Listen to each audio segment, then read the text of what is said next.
nandito po siya sa room as idi-discuss po niya sa atin. Ano ba yung mga common holiday illnesses dito sa ano natin, sa ating lugar at ano yung mga tips at ano yung mga para makaiwas tayo. Ayan, special topic by Doc Eric Herrera. Thank you, Doc. Ayan. Go ahead, Doc. Yan na. Si Doc Eric, hello. Alam naman natin ang isang doktor ay busy. So, syempre, bibigyan niya tayo ng konting oras para i-discuss ang topic niya.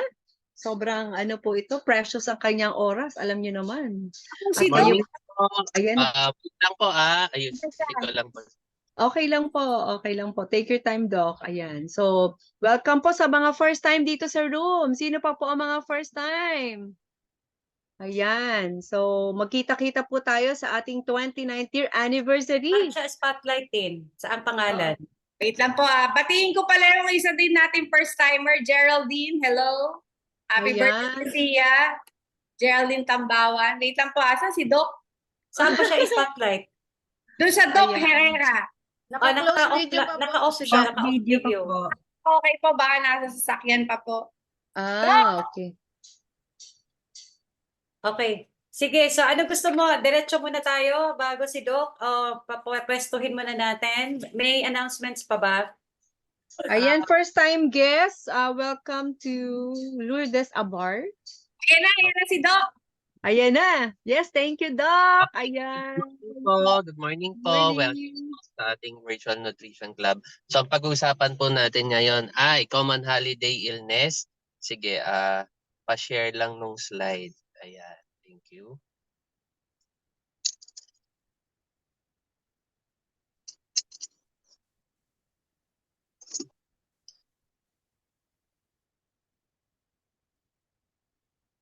Ayan. So sa mga first-timers, so magpapakilala po muna ako. Ako si Coach Doc Eric Herrera. Isa po akong internist pulmonology. So we started Herbalife 2014. During that time, ganyan po ako kalaki, ganyan ako kabigat.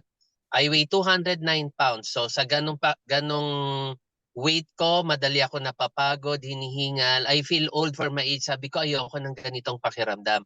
Buti na lang na-meet namin ng aming angel, si Mother Arlene. So nung na-meet namin siya, sabi niya, why don't you give it a try? So sabi ko, ano po ba yung kailangan gawin? Baka napaka-komplikado, hindi ko rin siya magawa. Sabi niya, simple lang. Palitan nyo lang yung traditional breakfast na nakasanayan ninyo. Sabi ko, mukhang madali naman pala. So kayang-kaya kong gawin. So we gave it a try. So ininom namin ng aloe tea shake no, sa Nutrition Club. And true enough, gumaang yung pakiramdam ko. Sabi ko, uy, gusto ko ito. Kaya ginawa namin, tinuloy-tuloy namin ang pag-take ng healthy breakfast up to now. At dahil dyan, nagkaroon po ako ng pagka-lose ng timbang ng 22 pounds at 4 inches sa aking waistline.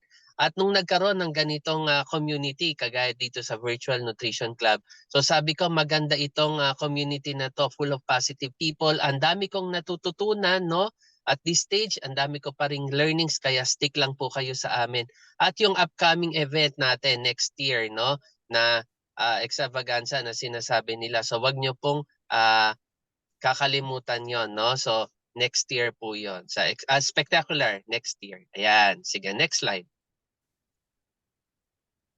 So ramdam nyo na ba yung feeling, no, ng holiday, no, season ngayon, traffic everywhere, ang mga tao hindi alam kung saan sila pupunta, no? So ang holiday experience, masaya po siya, at the same time stressful din kasi syempre busy ang mga tao, iniisip ano yung lulutuin nila, anong ihahanda nila, saan sila pupunta, mga regalong pagbibigyan nila, no? Relaxing siya, at the same time nakakapagod din. At isa po rin itong opportunity, no, na kung saan nagkakatipon-tipon, no, yung mga magkakaibigan at mga magkakamag-anak, parties left and right. At anong nangyayari, minsan nagkakaroon tayo ng overschedule ng mga activities na minsan napaka-iksing oras na lang, no, yung nalalaan natin para sa sarili natin, na para makapagpahinga, para makapag-relax at para makapag-unwind. And dahil dito, no, hindi tayo nagkakaroon ng enough na pahinga. This is a risk, no, sa ating kalusugan, no? Dahil ang tendency, pwedeng bumaba yung resistensya natin. Sige, next slide. So, ang holiday season makes us more active, no? Kilos tayo left and right, mas nag-e-engage tayo sa mas maraming tao than usual at ine-expose natin ang ating kalusugan sa mas mataas na risk during sa mga regular na araws, no? Kumpara sa holiday. Sige, next slide. So, pag sinabi nating yung pagkakasakit natin, dalawang bagay po yan. Ang kino-consider natin, yung organism o yung mikrobyo na pumapasok sa atin or yung kinakalaban natin at yung sarili nating pangangatawan or kalusugan. Dahil ang susi po para maiwasan ito, dapat maganda yung state ng ating immune system o yung ating kalusugan. Sige, next slide.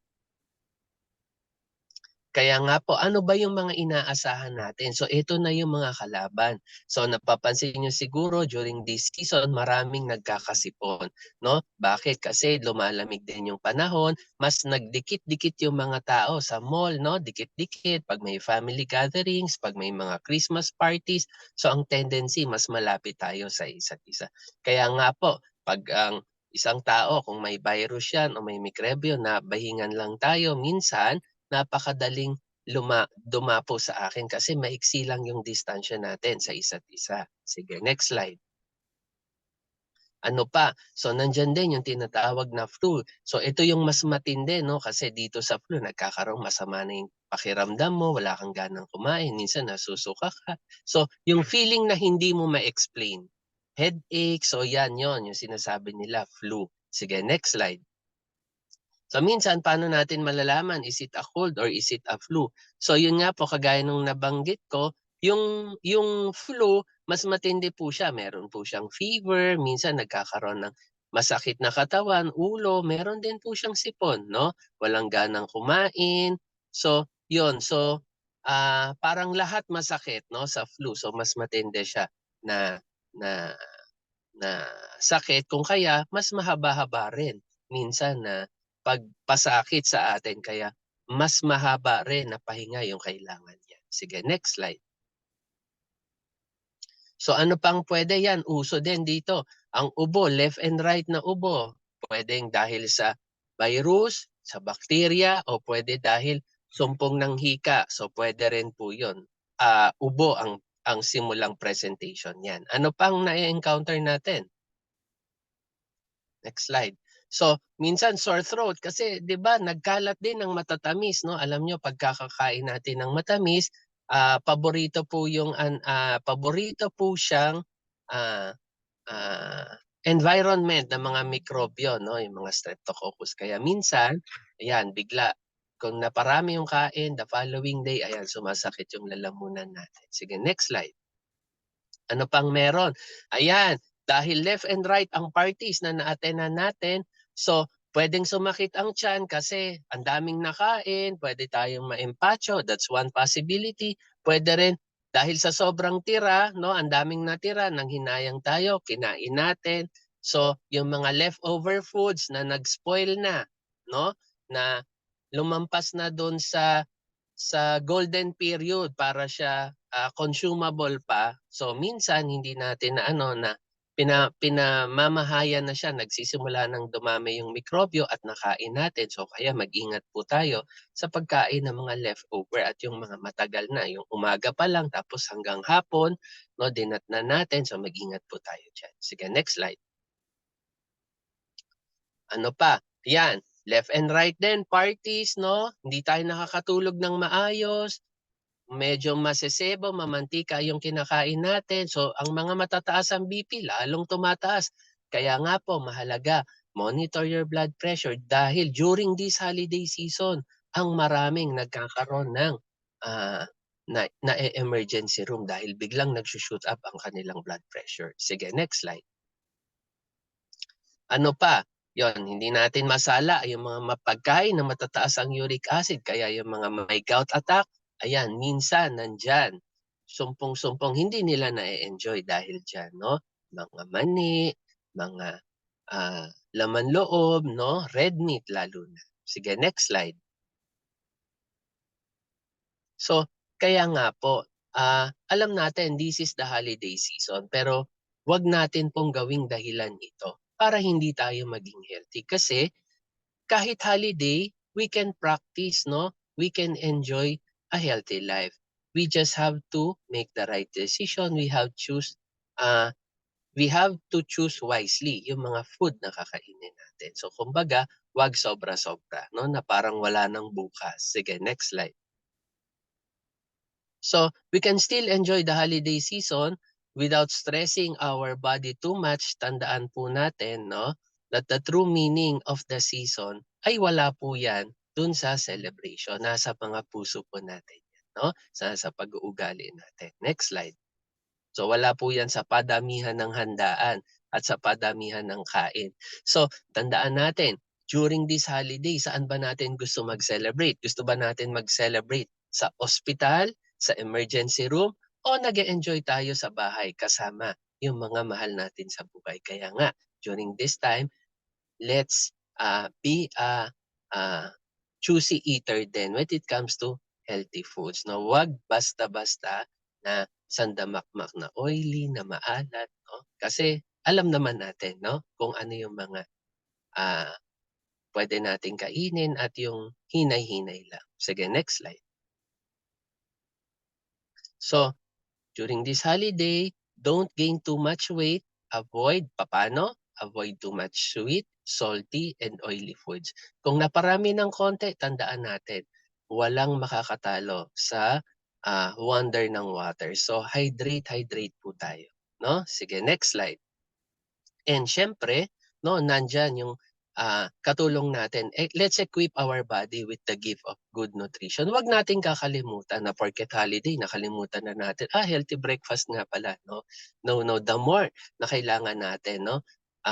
Itong mga katulong natin, itong mga supplements na ito, nandiyan ang aloe, tea, at yung shake natin. Sige, next slide. So, napakarami pong pagpipilian, lahat po yan awarded as super brands by the Super Brand Philippines, no? Ibig sabihin ginagampanan ng Herbalife ang kanyang mission to provide good nutrition para sa ating lahat. Next slide. At dahil diyan, hindi lang yan ang award, tinanggap din natin as number 1 tayo in the world when it comes to meal replacement, when it comes to weight management and well-being, and number 1 in active and lifestyle. Kaya, no, sa ating lahat, happy holidays, no, in advance po sa ating lahat, and sana maging happy nga, no? Huwag natin kalimutan na maging healthy pa rin, no, kahit holiday during this season. So again, thank you for listening. So again, next time may pag-uusapan tayong very interesting topic. So see you again. Back to you po.